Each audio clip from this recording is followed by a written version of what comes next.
Сөйләргә вакытыбыз етмәй. Ашылабыз, бөтмәй эшебез. Сит яттарга ярдәм күрһәтәбез, әсәй көтөр, ул үз кешебез. Күп һөйләйбез, ләкин иң кәрәкле, иң кадерле һүзне әйтмәйбез.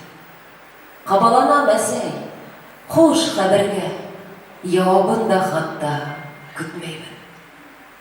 Эстән генә дугаларын укып, югыра атлай кала оҙатып, төн йоҡламай аҙаҡ беҙҙе уйлап, беҙ китәбеҙ шулай илатып. Күп кәрәкме уға?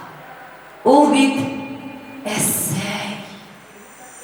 Сикәһенә терәп, сикәнеп, һин кәрәкһең, әсәй, һағынам тип, bir ҡосаҡлап уны үпһәңсе.